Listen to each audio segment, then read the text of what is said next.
Ada di bulan Syawal dan masih dalam momen hari raya Idul Fitri, saya secara pribadi mengucapkan taqabbalallahu minna wa minkum siyamana wa siyamakum kullu amin wa antum bi khair. Ja'alallahu lana wa iyyakum minal aidina wal faizin.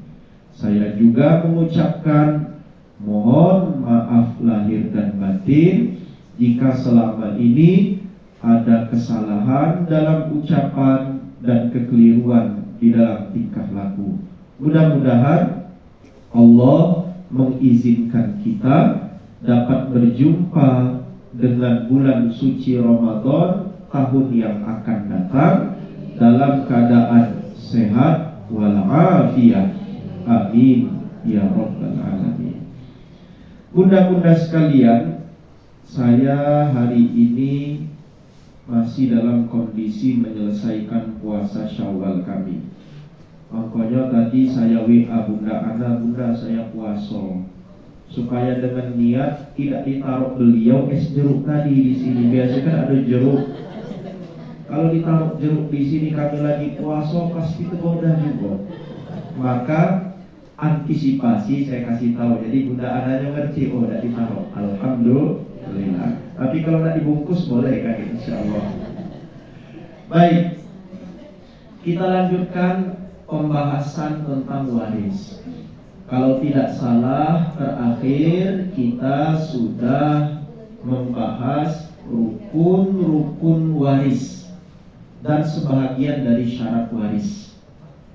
Sekarang kita lanjutkan mengenai sebab-sebab pewarisan. Sesuatu menjadi sebab orang itu bisa saling mewarisi, ada 3 hal yang menyebabkan kita bisa saling mewarisi. Yang pertama adalah kekerabatan hakiki. Apa makna dari kekerabatan yang hakiki? Yakni adanya ikatan nasab, ikatan darah. Ikatan nasab ini hanya terjadi ketika dilalui dalam pernikahan yang syar'i. Contoh, ayah pasti akan mewarisi sang anak kalau anaknya meninggal duluan. Si anak akan mewarisi ayah kandungnya ketika ayahnya meninggal dunia. Ibu kandung meninggal, maka anak kandungnya akan mewarisi harta dari ibu kandungnya. Ini namanya ikatan nasab. Tapi ingat, ikatan nasab ini harus nasabnya diakui secara agama. Maka, misal ada laki-laki perempuan, mohon maaf, berzina, lalu perempuannya hamil. Lalu perempuan itu melahirkan. Mau bapak biologisnya dari anak tadi menikahi ibunya atau tidak, menurut banyak para ulama, anak itu tidak bisa dinasabkan kepada bapak biologisnya. Apa sebab? Karena anak itu hasil dari nyoblos sebelum hari H. Nyoblos sebelum waktunya, sebelum ijab dan qabul sudah nyoblos. Maka walau kalau di tes DNA, misal di tes DNA, ini nyambung nih DNA anak dengan DNA bapak, karena memang dari saripati sperma bapak, tapi secara agama tidak diakui. Sebab kejadian anak itu ketika menjadi anak itu hasil dari hubungan tidak sah tanpa ikatan pernikahan. Maka dalam Islam DNA itu tidak bisa menjadi ketetapan hukum. Sebab bisa jadi kakek bapak anaknya itu memang anak bapak itu secara biologis, tapi secara nasab tidak, karena anak itu hasil dari perzinahan di luar nikah. Maka tidak bisa dianggap sebagai anak secara nasab. Jadi kalau itu terjadi, lalu bapak biologisnya meninggal, anaknya ini tidak bisa mewarisi harta bapaknya. Sebab anak ini anak hasil zina. Anaknya tidak berdosa, sama seperti kita, boleh melok pengajian, mendapatkan hak seperti kita. Tapi secara nasab tidak bisa dinasabkan kepada bapak biologisnya, karena bapaknya dulu membuahi ibu dari anak ini dalam kondisi belum menikah. Makanya hati-hati bunda punya anak gadis, dijago. Jangan niat kaget ada bujang malam minggu minta izin nak ngapel, nak ngajak anak gadis ibu jalan-jalan, ibu biarkan. Ini banyak kejadian sekarang, kaget lagi jebol, nah lalu nyesal kaget. Sebelum itu terjadi, kita cegah sebagai orang tua. Kenapa kamu nak kesini? Nak ngajak anak bapak ini jalan-jalan. Maaf tidak boleh, kamu belum menikah. Tapi kaget bapakku beli ke bakso, ya sudah lanjutlah. Jangan. Tetap istiqomah, tidak boleh ya. Kecuali kalau sudah ijab dan qabul, bawalah terserah kemana anak gadisku. Kalau sudah menjadi halal bagi laki-laki tersebut. Karena kalau kejadian hamil di luar nikah konsekuensinya berat, bukan? Pertama, anaknya tidak bisa dibinkan atau dibintikan kepada bapak biologisnya, karena dia lahir hasil dari perzinahan. Dan yang kedua, kalau tidak bisa dibin atau dibintikan kepada bapak biologisnya, pertama tidak bisa saling mewarisi, tidak bisa. Yang kedua, kalau anak itu gadis, lahirnya gadis perempuan, maka bapak biologisnya tidak bisa menjadi wali nikah dari anak biologisnya, karena mereka tidak senasab. Jadi anak itu tidak kati wali. Lalu kalau dia nikah, maka nanti penguasa yang akan menjadi walinya, sebagaimana firman Allah, as-sultan, sebagaimana sabda Nabi, as-sultan waliyun liman la waliyalah. Pemimpin, penguasa menjadi wali bagi orang yang tidak punya wali. Jadi yang nikahnya itu presiden. Kalau tidak pacak presiden, gubernur. Tidak pacak gubernur, wali kota. Tidak pacak wali kota, itulah kita uang dari KUA, kantor urusan agama, karena dia mewakili penguasa. Jadi ketip yang nikahnya kaget. Jadi kalau ibu ada kasus misal, mudah-mudahan bukan keluarga kita, tapi mungkin ada dulur jauh atau saudara atau kerabat atau sahabat ibu bertanya, Pak mana lah cek anak gadisku ini nak nikah, padahal dia ini mohon maaf hasil kami dulu hubungan di luar nikah. Ibu tidak tahu, suami tidak boleh menjadi wali, tidak sah nikahnya, karena suaminya itu tidak senasab kepada anak biologisnya. Walau di tes DNA, DNA-nya sama, tapi secara agama tidak sah.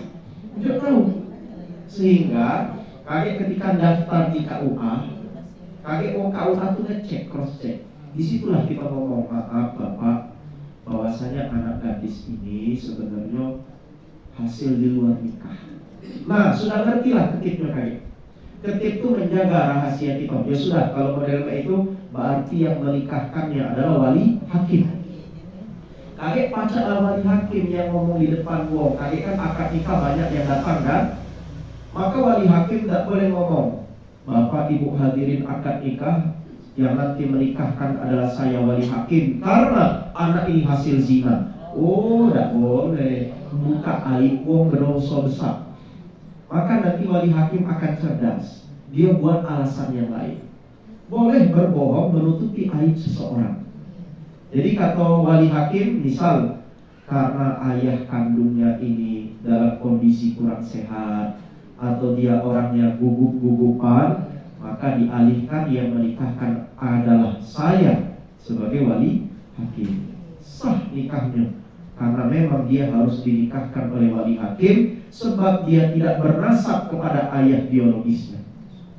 Kalau dipaksa ke misal gengsi, bu, gengsi, lalu ayah sudah laku ya, yang kawinnya yang ini, kaget pernikahannya tidak sah. Dan yang kedua, karena dia pernikahannya tidak sah, malamnya malam pertama belajuan, zina hukumnya. Akhirnya lahir anak zina, anak zina, anak zina. Alhamdulillah. Kita beristighfar dari itu.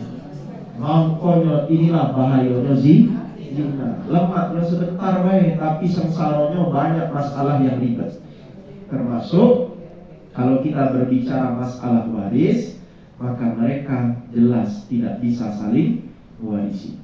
Saya pakai pendapat ulama yang paling kuat. Walaupun bapak biologisnya menikahi ibu yang dia zinahi tadi, tetap anak hasil perzinahan tidak bisa senasab kepada bapak biologisnya. Memang ada sikap pendapat mengatakan jika seandainya ayahnya menikahi daripada perempuan yang telah dia zinahi, lalu lahirlah anak lebih dari 6 bulan dari dia nikahi, maka anak itu bisa dinasabkan kepada bapak biologisnya.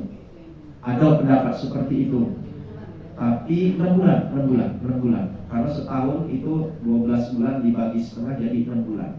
Jadi kalau misal 6 bulan dari dinikahkan baru lahir anak bisa dinasabkan kepada bapak biologisnya. Tapi kalau dinikahi setelah nikah kurang dari 6 bulan setelah nikah anak itu lahir, tidak bisa dinasabkan. Tapi saya tidak pakai pendapat itu sebab nanti orang-orang mengenteng-enteng ke zina. Oh sudah, kalau model itu bolehlah kita nyoblos dulu sebelum hari H, toh minggu depan nikah juga. Ini hati-hati bu, punya anak gadis minggu depan akad nikah. Jangan disuruh berjalan berdua dengan calon laki. Walau kita yakin nih dia bakal nikah minggu depan, lah sudah nyebar undangan, jangan dibiar ke jalan kedua. Setan tuh pinter, dia tidak bisa mencegah pernikahan, dibuatnya rusak sebelum nikah. Kaget di DC ini lah calon laki tuh. Ayolah deh, kita kan seminggu lagi pulang nikah. Kita kan pasti nikah, ya tolonglah. Sekarang di mobil nih deh, lagi dingin-dingin. Nih, hati-hati. Nyoblos sebelum hari H jadi niat, itu khawatir nanti menjadi anak zina. Maka hati-hati, kita sebagai orang tua patut kita menjaga anak kita sebelum dia dinikah masih dalam pengawasan kita. Jangan sampai kebablasan, karena nanti konsekuensinya berat, bukan berdosa besar. Di dunia tidak bisa dinikahkan oleh alam ayah biologisnya kalau dia punya anak, dan yang kedua tidak bisa saling mewarisi. Paham kira-kira? Nah, tapi kalau anak itu, cucu itu adalah orang yang memang kita nikahi secara sah, secara agama, maka ia adalah bisa saling mewarisi kita sebagai ayah, ibu. Kemudian kami punya anak mewarisi harta kami pun mewarisi harta anak jika seandainya mereka meninggal lebih dahulu. Dan ini konsekuensi yang harus kita hadapi. Baik, ini yang pertama adalah masalah nasab. Yang kedua, seseorang bisa saling mewarisi karena sebab pernikahan. Jadi terjadinya akad nikah itu bisa saling mewarisi antara laki-laki perempuan yang sebelumnya tidak saling kenal, bahkan tidak saling keluarga, tidak saling dalam ikatan keluarga. Ada laki-laki tinggalnya di Simpang Sungki, perempuan ini tinggalnya di Sungai Grong misalnya. Lalu kenalan, ketemu, bulan depan nikah. Dengan adanya akad nikah yang terjadi, saya terima nikahnya dengan mas kawin yang tersebut tunai. Maka dalam kondisi seperti itu laki-laki dan perempuan ini sudah saling mewarisi. Walau dia bukan saudara, walau dia bukan keluarga, tapi dengan adanya ijab wal qabul menjadikan mereka saling mewarisi.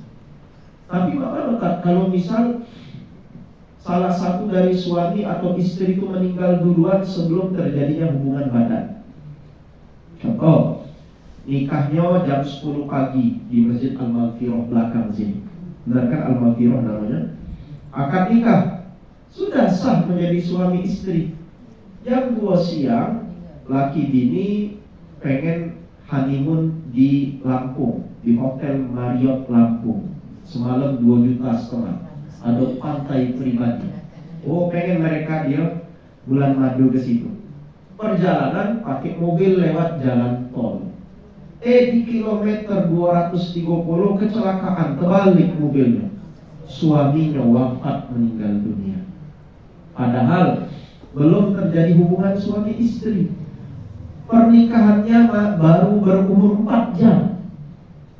Apakah istri ketika suaminya meninggal sudah bisa belum mewarisi harta suami?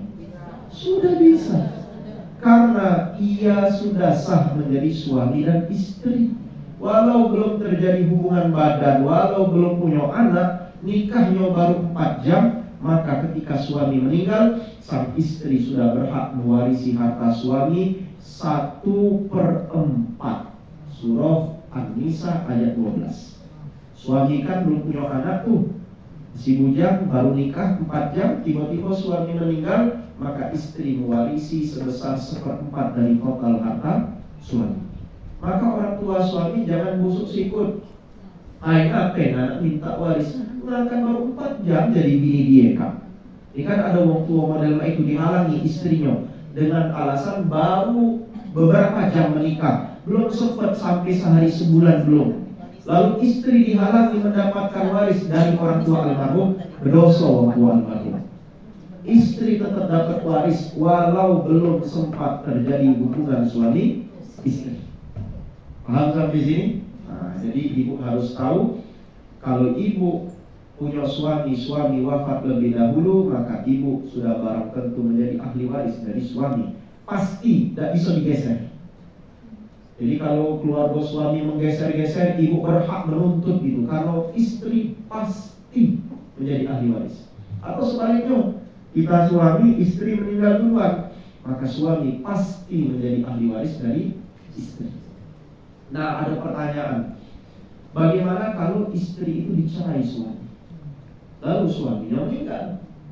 Nah, di sini dijawab, kalau talak atau cerainya itu talak 1, talak 2, berarti talaknya talak raj'i, masih bisa rujuk kan? Maka kalau suaminya meninggal yang sudah mentalak istri, talaknya talak 1, talak 2, dan masih dalam masa iddah. Berapa kali masa iddah wanita yang ditalak suami? Bukan 3 bulan, 3 kali masa suci. 3 bulan tuh kaki ada lagi. Perempuan yang menopause atau perempuan yang belum datang bulan, kemudian ia ditalak, baru di situ 3 bulan. Tapi kalau ibu-ibu sudah datang bulan, belum menopause, kemudian ditalak suami, talak 1, talak 2, maka masa iddahnya salasata quru di dalam Quran, 3 kali masa suci. Berarti kalau ibu head suci pertama, berarti kaget head lagi, suci lagi kedua, head lagi, suci lagi ketiga. Makanya kalau suami mentalak istri, harus istri itu dalam keadaan suci, supaya mempersingkat. Jadi sucinya istri dihitung sudah periode pertama, baru kaget head lagi, suci lagi periode kedua, head lagi, suci lagi, baru periode ketiga. Oleh karena itu dimakruhkan, bahkan ada mengatakan diharamkan suami mentalak istri lagi dalam kondisi head, walau talaknya sah, tapi dia berdosa. Makanya mentalak istri itu yang paling sempurna, istri lagi suci dan istri belum digauli. Itulah waktu mentalak. Tapi mudah-mudahan tidak terjadi. Ini ilmu saja. Jadi kalau istri itu ditalak 1, talak 2, berarti masih bisa rujuk kan? Selama istri itu masih berada dalam masa iddah 3 kali masa suci, belum lewat masa iddah, lalu suaminya meninggal, maka istri masih bisa mewarisi harta suami. Sebab hakikatnya mereka itu masih laki bini, masih bisa ada kesempatan merujuk. Tapi kalau misal talak 1, talak 2 sudah lewat dari masa iddah, lalu lakinya mati, maka istri tidak bisa mewarisi harta suami, sebab dia bukan lagi menjadi istri dari mantan suaminya karena lewat masa iddah. Karena kalau sudah lewat masa iddah talak 1, talak 2, bisa rujuk, tapi rujuknya dengan akad nikah baru, berarti lah jadi orang lain kan. Nah, tapi kalau dia masih dalam masa iddah, tidak usah akad nikah, Laki ibu balik ke rumah, dek rujuk, ayo masuk kamar, sudah sakit. Maka dalam kondisi seperti ini, kalau suami meninggal, istri masih dalam masa iddah 3 kali masa suci, maka istri masih bisa mewarisi harta suami. Nah kemudian, bagaimana kalau talaknya talak bain? Apa talak bain itu? Talak tiga. Bisa sudah ditalak memang 3 kali, atau menurut mazhab Syafi'i ditalak dalam satu ucapan langsung ucap talak 3. Bagaimana contoh? Hari ini engkau fulanah binti fulanah aku talak dengan talak 3. Menurut mazhab Syafi'i jatuh langsung talak 3. Berarti talaknya talak bain. Tak pacak lagi rujuk. Rujuknya berat. Bagaimana cara rujuk suami ketika mencerai istri dengan talak 3? Setelah istri itu lewat masa iddah 3 kali masa suci, istri itu menikah dengan laki-laki lain, lalu disetubuhi oleh laki-laki lain, dan tiba-tiba istrinya itu dicerai oleh laki barunya. Lalu masa iddah lagi, sudah lewat masa iddah tersebut, baru suami pertama boleh menikahi mantan istrinya dulu. Tapi konsekuensinya tidak boleh direkayasa. Ada istilahnya nikah Cino buto. Pernah dengar tak ibu? Nikah Cino buto. Bukan Cino buto, ini istilah saja. Ada suami mentalak istri talak 3. Dia sadar berarti talak ini batin, tidak pacak lagi rujuk. Tapi dia ngakali, aku ini nyesel tak sudah mentalak 3 istri. Jadi mana caranya? Akhirnya suaminya punya akal, sudah lewat masa iddah, disewonya wong si kok dibayarnya. Kau nikahi diri aku, kemudian sudah nikah kau setubuhi, sudah tuh kau cerai. Kaget supaya kalau sudah lewat masa iddah dari kau cerai, aku bisa nikahi lagi. Yang model ini tidak sah dan hukumnya berdosa, dilarang oleh Nabi SAW karena dia merekayasa. Jadi kalau istri pengen dinikahi lagi harus alami. Caranya juga cerai alami, bukan buat-buat atau direkayasa. Jadi kalau misalnya lakinya nyuruh si kok wong nikahi mantan diriku supaya aku pacak nikahi dia lagi, kaget kau setubuhi. Tiba-tiba bininya ngomong, woi lemak dengan laki baru ini, tiba-tiba lahu dia. Akhirnya aku diceraikan. Dah pacak. Salah dewek urut kau. Oleh karena itu ini sedikit masuk bab pernikahan. Kalau waris ini tidak jauh dari masalah pernikahan berkaitan. Tahulah kepada suami-suami ibu, jangan mudah dikit-dikit kalau marah ngomong cerai. Karena salah satu perkataan yang kalau diucapkan walau main-main itu dianggap sah, salah satunya adalah cerai atau talak. Jadi kalau main-main atau emosi jatuh, menurut mazhab Syafi'i langsung jatuh. Kalau dia ngomong talak 3 jatuh talak 3. Maka saya sering kasih tahu dengan jemaah, terutama bapak-bapak, mulut ini jangan mudah ngomong cerai. Jadikan kalimat itu kalimat haram dalam rumah tangga kita. Jangan diucap. Sekesal-kesal apapun dengan bini, jangan mengucap kalimat seperti itu. Saya ini sebagai suami ibu pernah kesel dengan orang rumah, tapi saya tidak pernah marah, pasti saya keluar sudah. Karena kalau kita mendek di rumah, sama-sama panas, disitulah kaget setan datang, saling bersaut-saut. Jadi kalau misal saya lagi kesel keluar, main bola, tidak ceramah, atau kita jogging, kaget sudah keluar tuh kandang lagi dengan gini, balik lagi ke rumah, damai sudah. Ujung-ujungnya masuk kamar pula ya. Jadi jangan diladeni emosi. Ibu-ibu juga, kalau suami lagi marah, diam. Ya kalau keluar juga harus izin suami. Atau boleh ibu keluar minta ewangi anak. Boleh minta ewangi anak, kan semakom kan? Nah, ewangi mama ke mall lah, pengen lah cuci mata. Anak kan namanya. Anak yang sudah bujang, gadis atau anak yang sudah keluar kok. Tidak apa-apa dengan mahram keluar. Mensehatkan mental kita. Jadi kalau suami marah diam. Saya istri marah, saya diam. Kalau misalkan hamba marah, keluarlah saudara. Alasan aku nak main ini dulu, driving dulu, golf misalnya, kan hobi golf kan, sudah main. kakek sudah lagi mukul berapa bola, nggak mau kamu lagi dengan mulai. Itu kan gawe setan kan, membuat kita benci kan. Nah, oleh karena itu jadilah keluarga suami istri yang saling memahami. Jangan kalau marah saling saut, saling emosi. Itu setan yang namanya dasim akan menyulut api semakin besar. Disuruh kakek laki nak mabuk bini banting piring, akhirnya ucap cerai talak. Nah, itulah yang diharapkan oleh iblis itu. Jadi kalau dia talaknya bain talak 3, berarti kan tidak pacak lagi rujuk kecuali dengan cara tadi. Maka ketika suami meninggal dunia, walau istri itu masih dalam masa iddah, tidak berhak dapat waris. Karena hakikatnya istri itu sudah menjadi orang lain, tidak bisa lagi dirujuk. Nah, jadi kalau ada perempuan ditalak 3 suami, minggu depan suaminya jantungan mati, maka istri tidak berhak sedikit pun mendapatkan harta waris dari suami. Paham kan di sini? Harta waris ya, bukan harta mut'ah. Ada kakek masalah fikih harta mut'ah.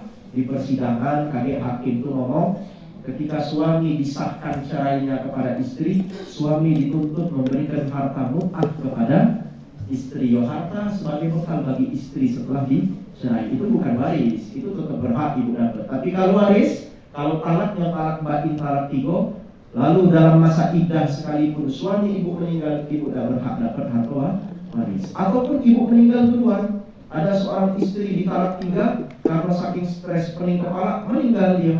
Suami tidak berhak mewarisi harta dari mantan istrinya karena ia sudah ditalak 3, bukan lagi menjadi istri yang bisa dirujuk. Paham sampai sini? Insya Allah. Nah, ini ilmu, ini penting, jarang disampaikan majelis. Ini ilmu. Jadi masalah pernikahan ini harus dipahami. Terutama kalau ibu punya anak laki-laki, perempuan yang akan nikah, harus diajari ilmu ini. Jadi jangan sampai di pikiran mereka tuh nikah itu ya sekedar nikah bersenang-senang. Tidak. Ada hak dan tanggung jawab. Ada kalimat yang tidak boleh diucap, ada kalimat yang sunnah diucap. Ini mereka harus tahu. Jangan sampai menikah tanpa ilmu. Maka kami di UIN Raden Fatah itu di Fakultas Syariah ada dosen kami dulu namanya Profesor Dr. Qadariyah Barakat MA. Beliau cerita ada penelitian tesis atau disertasi ini di zaman setahun 2 tahun terakhir ini, perceraian di pengadilan agama itu meningkat kasusnya. Ribuan perceraian itu terjadi. Dan rata-rata yang bercerai itu generasi Gen Z yang baru nikah belum sampai setahun, belum nikah belum sampai 2 tahun lah gugat cerai, bahkan baru berapa bulan lah gugat cerai. Kenapa? Karena mereka menikah tanpa ilmu. Kiranya nikah tuh main-main, becak pacaran, nah hura-hura. Ternyata berat, ada hak dan tanggung jawab. Akhirnya tidak siap, pengen cerai mereka. Maka ibu punya anak, punya gadis, ajari ilmu ini. Panggil ustaz atau ibu beli buku tentang pernikahan, bisa dijelaskan supaya mereka menikah membawa bekal. Karena menikah ini perjalanan panjang, melalui bahtera rumah tangga, mengarungi samudra kehidupan yang luas, yang endingnya adalah surga Allah. Itu tujuan kita. Paham? Baik, ini poin yang kedua. Jadi pernikahan menjadikan orang itu bisa saling mewarisi. Lalu yang ketiga, ini yang terakhir, sebab sesuatu bisa saling mewarisi adalah al-wala. Apa al-wala itu? Kekerabatan yang terjadi karena sebab hukum. Apa contohnya? Ini dalam konteks perbudakan, Bunda. Zaman sekarang ada tidak perbudakan di kota Palembang? Yang adanya budak-budak kecil. Bukan. Ini perbudakan itu hamba sahaya. Jadi maksud al-wala ini sekedar ibu tahu, ada tuan. Tuan ini juragan kata Sukito. Punya budak. Budak itu manusia yang bisa diperjualbelikan, bisa dipindahkan ke pemilikan. Nah, budak ini melakukan perjanjian dengan tuannya. Tuan, kalau saya punya duit sekian, saya bebas yo. Iya kata tuannya. Nah, oleh karena itu budak seperti ini itu bisa saling mewarisi ketika dia dibebaskan oleh tuannya.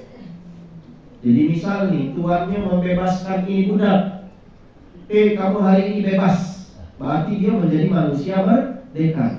Sebagai tanda terima kasih dengan tuannya, kalau budak ini meninggal kemudian hari, tuannya bisa mewarisi daripada harta si budak, dengan cara dan dengan syarat si budak tidak punya keluarga sama sekali.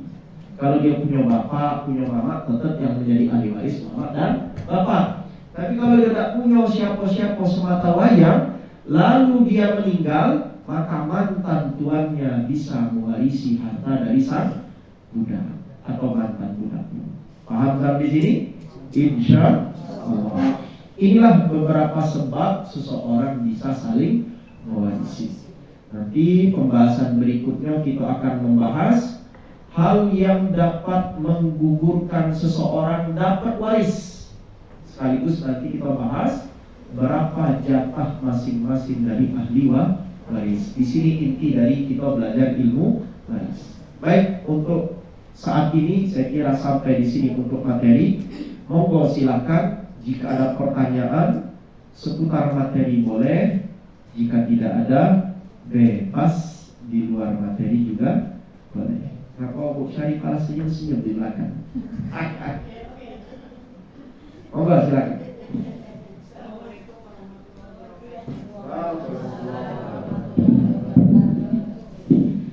Mengenai pernikahan zina tadi, Ya, boleh.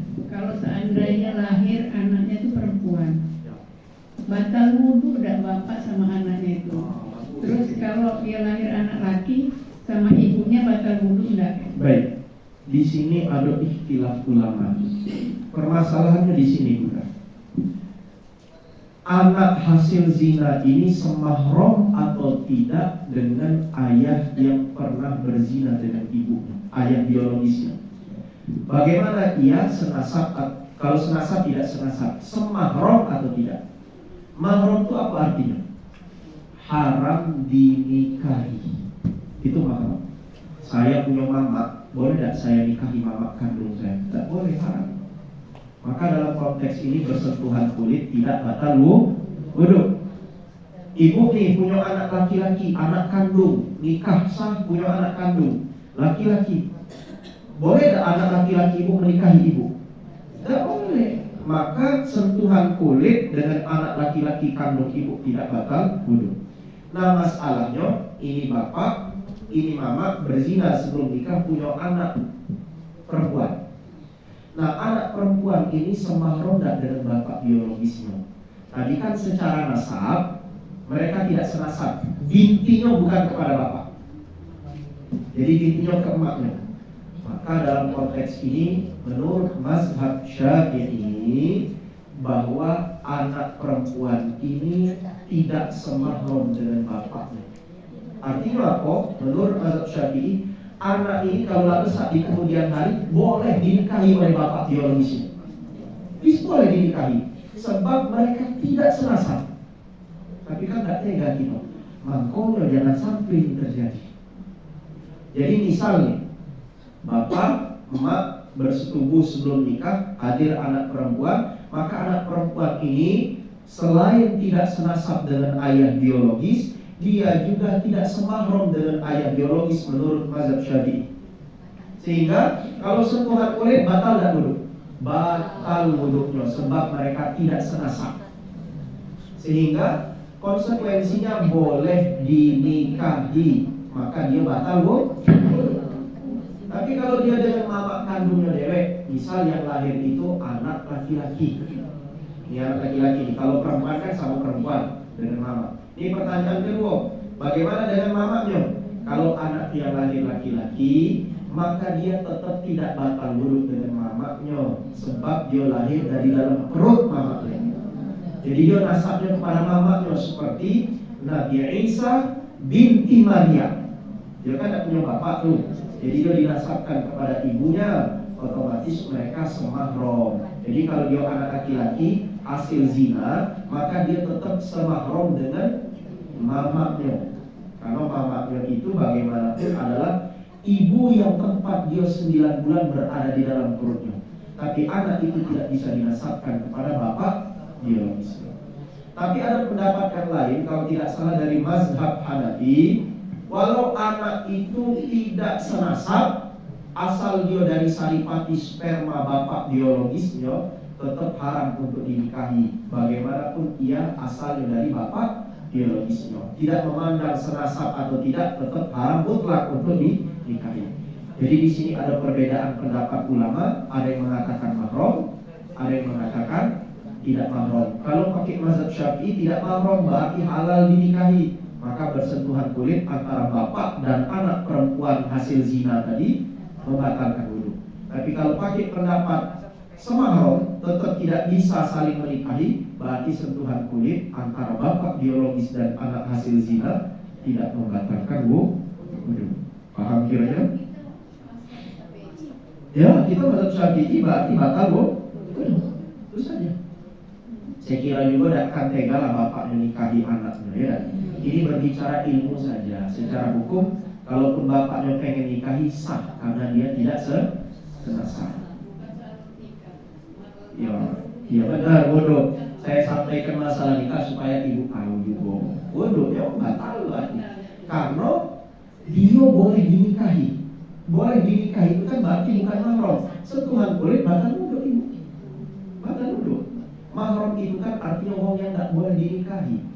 Yang mahram itulah yang tidak batal wudu. Makanya lainnya pasti kenikah gitu.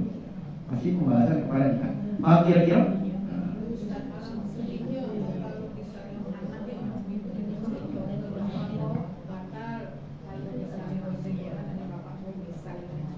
Ya, nah ini tidak masalah. Kita bisa berbohong baik, kan berbohong menutup aib ya. Kita ngomong, menurut mazhab Hambali, Anda bersentuhan kulit dengan bapak kandung kamu dewek batal wudu. Jadi dia tetap wudu. Hambali nggak itu. Menurut Hambali, walau itu anak kandung kita sah, laki-laki dengan ibunya, perempuan dengan kaki bapak itu batal wudu kalau dia sudah dewasa. Bisa kita mengalihkan dia dengan mazhab Hambali tanpa membuka aib itu bisa mengalihkan kepada mazhab Hambali. Jadi dia setiap salaman dengan bapaknya dia mulai wudu. Bisa. Karena ada mazhab Hambali yang mengatakan emak dengan anak laki-laki kandung yang sudah dewasa bersentuhan kulit batal wudu, itu mazhab Hambali ada ngomongnya. Jadi bisa pakai ini. Tapi kalau kita yang Syafi'i kan tidak kan. Ini sekedar ilmu saja, menjadi solusi supaya bisa memberitahu anak perempuan tadi tetap dalam konteks menutupi aibnya. Tapi ke depan ketika dia akan menikah, mau tidak mau harus diberitahu ini asalnya. Jadi tetap bapak biologis tetap berarti dia asalnya dari saripati bapaknya. Tapi secara nasab mohon maaf tidak senasab, tidak bisa bintinya kepada bapak. Karena dulu nyoblos sebelum hari ada. Mama nyesel minta ampunnya. Nauzubillah. Nah, ini saya sampaikan supaya kita antisipasi dengan anak cucu kita, itu tujuan saya. Paham sampai sini? Insya Allah. Pukul sebelah kiri silakan. Kanan sudah, kiri juga. Assalamualaikum warahmatullahi wabarakatuh. Ini Pak Ustadz ada yang mengenai waris tadi. Ya. Ada seseorang dia tidak punya anak dan ngangkat anak. Itu kemudian karena sesuatu anak angkat ini dapat nggak waris, kemudian dia karena sesuatu tadi dia kembali ke adiknya, ke dulurnya, dan dulurnya itu ada cucung. Jadi katanya kalau dia meninggal warisnya nggak dialihkan ke cucung dari anak adik perempuan ini. Itu gimana Pak Ustadz? Itu cucung dari mana tuh? Dari adik. Dari seseorang A ini ada adik perempuan ini ada cucung. Sudah yakin, jadi katanya kalau meninggal aku untuk cucungku dua ini. Itu yang adik itu adik dari almarhum atau adik dari anak angkat? Maksudnya Adik dari almarhum ya? Almarhum punya anak angkat. iya. Nah, almarhum punya anak angkat. Terus yang adik tadi adik dari mana? Adik dari enggak, orang tuh masih hidup. Hmm. Yang kan Ulang ulang lagi. Mana? Ini Ustaz, ada seseorang si A, Si A. si A itu ngangkat anak. Anak. Nah, kemudian ada sesuatu dari si A ini kembali ke keluarganya, ke adiknya, masih hidup si A ini, ke adik perempuannya. Adik perempuan ini ada cucu Dino yang sudah yatim. Itu dia berpesan, katanya kalau saya meninggal nanti waris aku tidak lunak ke anak angkat itu. Oh, Aku baik. cucu dari anak Paham, bagus. Ini Bunda. Kenapa enggak itu warisnya? Ini pertama anak angkat dulu. Iya. Anak angkat ini maksudnya mah ini anak wong lain diangkat dari anak si A. Benar. Anak asuh bahasanya. Saya kurang senang dengan kalimat anak angkat. Karena banyak wong ngomong angkat anak, ngadopsi anak bahasa kerennya. Ada kasus akte lahir anak itu diubah dinyo dengan bapak yang angkat anak tadi. Itu dosa besar, tidak boleh. Merubah nasab itu berdosa. Nabi pernah ditegur ketika Nabi mengangkat anak namanya Zaid. Ditulis oleh Nabi Zaid bin Muhammad. Tidak boleh, ada ayat turun dalam surah Al-Anfal. Ud'uhum li'abaihim huwa aqsatu indallah. Panggillah nama nasabnya dengan nama bapak aslinya, jangan dengan nama engkau wahai Muhammad. Akhirnya Nabi mengurungkan, merubah nama nasabnya. Ini dalil kita kalau mengangkat anak boleh, ngasuh anak itu berpahala, tapi jangan sampai nasabnya dirubah jadi anak kita. Tetap bagaimanapun dia tidak senasab dengan kita, sebab dia tuh anak wong dari simpang sungki sana, bukan anak kita. Ya, anak wong sana, jadi bukan senasab. Apa konsekuensinya? Ketika bapak angkatnya ini meninggal atau mama angkatnya meninggal, misal, maka anak angkat tidak berhak dapat waris sedikit pun, karena mereka bukan ahli waris dan anak angkat ini tidak senasab dengan ayah dan ibu angkatnya. Tapi boleh, dulu sudah kita bahas, mungkin bapaknya masih hidup menghibahkan harta boleh dengan anak angkat, atau berwasiat boleh. Wasiatkan boleh untuk yang bukan ahli waris. Anak angkat bukan ahli waris, berarti boleh nerima wasiat asal tidak lebih dari 1/3. Nah, jadi pertama anak angkat benar, tidak bisa jadi ahli waris. Jadi benar si A tadi, dia ngomong dengan adiknya si B, adik kandungnya, adik aku meninggal, si A ini bukan ahli waris. Nah, pertanyaannya siapa ahli waris bapak nih si A kalau dia kakek meninggal? Tidak bisa serta-merta langsung ke cucu. Kalau dia tidak ada ahli waris yang lain, bapaknya masih hidup tak? Bapak dari si A mungkin meninggal juga bapaknya kan? Maka yang jadi ahli waris itu saudara-saudari kandung si A, belum ke cucu. Ada tak dulu kandung dia selain dari adiknya tadi? Maka Quran surah An-Nisa ayat yang paling terakhir itu ayat tentang bagaimana bagi waris dengan dulur kandung. Kalau yang meninggal itu dak kati anak kandung, dak kati bapak kandung pucuk lah meninggal juga. Maka caranya dulur kandung menjadi ahli waris dari si A kalau si A meninggal duluan, dengan ketentuan dulur kandung laki-laki dapat 2 kali lebih banyak dari dulur kandung perempuan. Selama masih ada dulur kandung laki-laki, maka cucu, anak dari adik, anak dari sudah nggak kakak. ada bapak lagi, Ustaz. Cucunya sudah nggak ada bapak lagi. Iya, Bapak sekarang lagi. dulurnya siapa? Emaknya atau almarhum bapaknya? Yang dulurnya ini siapa? Yang dulur dari almarhum si ayah? Neneknya. Mamanya berarti kan? Nah, berarti tidak ada masalah walau tidak kati bapak, walau dia yatim tidak kati bapak, selama si A ini meninggal, dia masih ada dulur kandung. Iya. Dulur kandung yang jadi ahli waris. Yang cucu dari adik tidak dapat. Sebab dulur kandung itu kekerabatannya lebih dekat daripada cucu. Tapi bisa tidak dia menunjuk cucu? Bisa lewat tiba. Lagi hidupnya lagi dibangga. Atau wasiat boleh. Kakek aku meninggal, kamu dulur-dulur menjadi ahli waris. Sebab memang dulur menjadi ahli waris, karena dia tidak punya bapak, tidak punya anak kandung. Tapi tolong 50 juta dari rekeningku wasiatkan untuk cucu dari adik nomor 3. Boleh, asalkan kakek totalnya tidak lebih dari 1/3 total harta si mayit meninggal dunia. Jadi nggak tahu saya itu baik. Jadi kalau kakek si A meninggal, dulur itu masih hidup galau, ada laki-laki perempuan, maka warisnya kepada mereka semua berbagi. Dulur laki-laki 2 kali lebih banyak dari dulur perempuan. Sedangkan cucu tadi tidak dapat, tapi bisa lewat wasiat atau lewat hibah.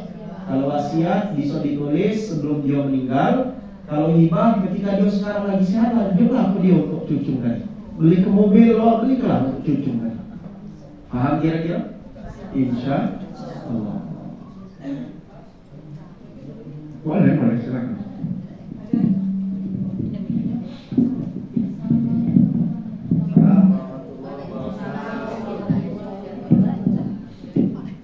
Ustaz, kalau seorang suami mengucapkan talak dari HP misalnya, tetapi dalam keadaan emosi dari jarak jauh, bukan dekat, ya itu aja. Kasih. Bertalak, ada suami nulis keselnya nak ni dengan kare. Hari ikak talak 3 nah begini lah. Tapi di WA diketik. Nah, ada fatwa dari Majelis Ulama Indonesia. WA ini kan ada di zaman Nabi dulu. Padahal zaman ibu masih gadis bela ada WA belum? Nah, berarti ini butuh ijtihad ulama kontemporer. Jadi menurut fatwa ulama kontemporer, talak yang disampaikan lewat WA itu statusnya talak kinayah. Talak itu kan ada 2, talak soreh, talak kinayah. Talak soreh itu apa? Ucapan yang diucap suami jelas maknanya cerai. Apa contohnya? Aku cerai kamu, aku talak kamu. Itu kan jelas kan? Maknanya tidak berlari kepada makna yang lain. Pasti maknanya cerai atau talak. Itu namanya talak sorry. Ada namanya talak kinayah, talak sindiran. Baiklah kau ke rumah mama kau sana. Nah, kau hari ini bukan menjadi milikku lagi. Nah itu kan macam-macam. Itu bisa ditafsirkan. Itu namanya talak kinayah. Dia baru jatuh talak kalau yang ngomong tadi berniat bertalak. Kalau dia cuma sekedar main-main musir-musir, ayo baliklah ke rumah mama kau sana. Kalau dia tidak niat talak, tidak jatuh talak. Itu namanya talak kinayah, sindiran maksudnya, yang maknanya ambigu, masih bisa bermakna yang lain. Maka dia digantungkan dengan niat yang mengucapkan. Kalau yang suami mengucapkan niatnya memang talak, baliklah kau ke rumah orang tuamu. Niatnya memang talak, jatuh talak. Tapi kalau dia misal tidak berniat, balik kau ke rumah mak kau sana, dalam hatinya, ya mak kau lagi sakit, tidak dia rawat, maka tidak jatuh talak. Nah, masalah WA tadi, para ulama kontemporer berfatwa tulisan lewat WhatsApp atau lewat pesan singkat yang isinya talak, walaupun dia tulis aku ceraikan kamu, itu disamakan dengan talak kinayah, sindiran. Jadi harus membutuhkan niat dari suami. Suami itu serius tidak. Kalau cuma main-main maka tidak jatuh talak. Jadi kalau dia ngetik hari ini kau talak, dikirim misal ke seorang istri, dilihat dulu suami itu main-main atau dia serius bertalak. Kalau dia sungguh-sungguh maka jatuh talak. Tapi kalau tidak, oh tidak, aku tuh ngetes ketikan WA ini baik, maka tidak jatuh talak. Nah, atau emosi. Tapi kalau misalkan dia emosi, tidak diiringi niat mentalak, cuma ngetik baik, tidak sadar, saking emosinya tidak jatuh, karena dia lewat WA. Berbeda kalau dia langsung didengar tatap muka, walau emosi, menurut mazhab Syafi'i jatuh hukum talaknya. Tapi kalau lewat WA, statusnya talak kinayah, dan dia disandarkan kepada niat dari orang yang mengucapkan tersebut. Kalau dia ketik tadi dalam hatinya berniat memang talak, jatuh. Tapi kalau tidak, maka tidak jatuh talak. Seperti emosi tadi, maka tidak jatuh talak. Paham kira-kira? Nah, terakhir satu lagi, hampir setengah 12. Ini Pak Ustaz, kalau seandainya yang nikah zina tadi lahir anak laki-laki, dia laki-laki, terus dia dewasa menikah, punya anak perempuan, Ya. si bapak itu tadi boleh tak wali nikah anak perempuan itu? Boleh, tidak masalah. Karena dalam masalah ini, laki-laki itu, anak laki-laki itu ketika menikah kan tidak butuh wali. Ya, ini kan anak laki-laki, ibu Ranyo kan anak laki-laki hasil zina. Dia terputus sampai anak laki-laki itu baik. Jadi ketika anak laki-laki telah besar nikah, anak laki-laki itu kan tidak butuh wali. Yang butuh wali itu kan perempuan. Maka dia nikah, selama nikahnya sah secara agama, dia punya anak, setelah itu anaknya nasab kepada bapaknya tadi yang menikahi. Tapi dia tidak senasab dengan kakeknya. Terputus di bapaknya, sebab bapaknya tidak senasab dengan kakeknya. Karena kakeknya dulu melahirkan bapak ini dengan emaknya dalam kondisi anak ini zina. Maka dia senasab dengan bapaknya baik, sedangkan kakeknya, bapak dari bapaknya itu tidak bisa senasab dengan cucu.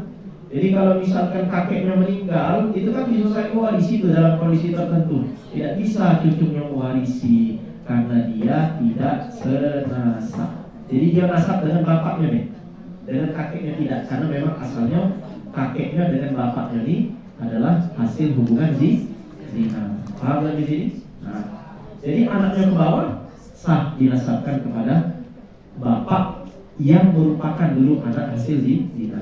Tapi kalau perempuan yang anak zina, maka tidak bisa, karena perempuan itu menikah harus lewat wali, dan wali itu harus yang senasab. Kalau tidak senasab, maka yang menikahkan adalah wali hakim. Jadi yang nikahnya wali hakim, sah nikahnya dengan suaminya, dia punya anak, maka anaknya nasab kepada suami. Paham? Alhamdulillah. Baik, terakhir. Saya pernah baca undangan, saya tahu orangnya lah. Jadi A itu cerai, B itu cerai. Nah, waktu anak si yang A ini perempuan lah ya, anak itu laki-laki. Di undangan itu kok bini si B ini bukan bini ke bapak kandungnya, kok itu boleh? Dilihat dulu ya kemana larinya. Anak yang menikah ini anaknya hasil dari pernikahan dengan siapa? Kalau dia nikah dengan si A, hasil pernikahan itu sudah dia hamil, setelah pernikahan lahir anak laki-laki, maka dia nasabnya kepada bapak yang asalnya dia dari saripati sperma bapak ini. Maka misal ibu ini nikah 2 kali dengan suami pertama dan suami kedua. Suami pertama cerai, lewat masa iddah dia nikah dengan suami kedua. Dari suami pertama punya anak laki-laki, maka nasabnya kepada suami yang pertama, anak laki-laki tadi. Tidak boleh dinasabkan kepada suami yang kedua, sebab ia bukan bapak yang bapak biologis daripada anak tadi, sehingga dia tidak bisa dinasabkan kepada suami yang kedua. Ini sama kayak bapak angkat tadi kan. Jadi namanya bapak sambung itu, sama macam bapak angkat juga mengangkat anak, tak boleh nasabnya dirubah kepada nasab bapak angkatnya. Maka ini dosa besar termasuk, bukan dosa kecil Pak. Merubah nasab itu termasuk perbuatan mungkar, itu berdosa besar. Maka kita jangan merubah nasab orang. Kalau memang dia ini, walau kita ngasuhnya sebagai suami kedua dari istri, dia pernah mantan suami, ya kan? Kita urus anak dari mantan suami pertamanya, bagus, pahalanya besar. Tapi tetap nasabnya tidak boleh dirubah ke kita. Tetap diobdinnya kepada bapak aslinya, yakni suami pertama dari sang istri. Nah, jadi itu ditelusuri dulu, kita tidak suuzon. Mungkin memang anak itu anak dari laki kedua, atau saya tidak tahu ya. Yang jelas patokannya binnya harus kepada bapak sebenarnya dari anak tersebut. Paham kira-kira? Insya Allah. Atau bisa jadi yang ketik undangan itu salah ketik baik, kali bisa jadi juga. Wallahu ta'ala alam. Baik, saya kira ini saja. Sudah jam 11:30. Saya izin nanti langsung. Ibu-ibu makan dulu silahkan. Saya kan puasa kan. Oh, tahunian bukanan. Dia pengen dapat pahala kami puasa. Jadi beliau sanggup ke kami. Jadi buka disuruhnya pakai itu kan? Nah, kan kata lagi dapat pahala kan? Apa? Nah, apa dia? Nah, dia ada dosa pakai ini langsung. Salam kalau wabarakatuh. Terus? Ya. Terus? Menghasilkan anak laki-laki. Sudah setelah itu Ustaz anak laki yang lahir tadi nggak dikasihkan ke bapaknya, tapi yang membesarkan opa dan omanya. Ya. Nah, umpamanya sudah membuat kakak seolah-olah bahwa cucunya tadi menjadi anaknya bin kakeknya, boleh nggak? Nggak boleh. Dia harus dibin kepada mamaknya, bin kepada mamaknya, atau dibin kepada nama umum saja atau nama Adam alaihissalam di sini. Nah, kalau yang itu tadi Ustaz, yang kakek yang apa yang dibesarkan oleh opa tadi, kalau opanya meninggal dapat nggak ini? Boleh nggak yang cucu tadi yang dapat waris? Tidak dapat waris dia, karena dia terputus. Anak perempuan, cucu yang dapat waris itu bunda adalah cucu dari anak laki-laki. Itu yang dapat waris. Kalau dia anak perempuan, nih bapak punya anak perempuan punya anak, lalu bapaknya meninggal, maka cucu dari anak perempuan terputus, tidak dapat waris. Yang dapat waris mamaknya baik. Paham tak? Karena dalam hukum waris, nasab bersambung, cucu cicit bisa jadi ahli waris jika dari jalur anak laki-laki. Paham tak? Jika dari jalur anak laki-laki. Sedangkan anak perempuan, dia dapat waris dari bapaknya, dari mamaknya, tapi cuma terputus dari dia, tidak sampai kepada cucu dari anak perempuan tadi. Jadi cucunya ini dapat waris dari siapa? Dari mak kandungnya kakek. Atau kalau dia punya bapak yang sah secara nasab, maka dia lahirnya kepada bapak secara nasab, dia dapat waris dari situ. Paham tak? Nah, jadi ketika kakek meninggal, dia tidak bisa jadi ahli waris dari kakeknya, sebab yang jadi ahli waris mamaknya, terputus di mamaknya. Tapi kakeknya bisa hibah atau bisa wasiat. Ada jalan lain. Kalau kakeknya sayangnya lalu dianggap seanak dewek, maka ketika kakeknya nak meninggal nulis wasiat 50 juta tunjukkan dengan cucu dari anak perempuan usia. Bisa sah hukumnya, selama tidak boleh lebih dari 1/3 harta almarhum. Pembahasan awal kita dulu. Paham ya? Jadi tetap warisnya kepada ibunya saja dari kakeknya, cucunya tidak, sebab yang diakui secara Islam cucu dari jalur anak laki-laki, maka bisa mewarisi daripada kakek, bukan cucu dari jalur anak perempuan. Paham sampai sini? Insya Allah. Tapi kakeknya boleh tunjuk-tunjuk hibah hadiah.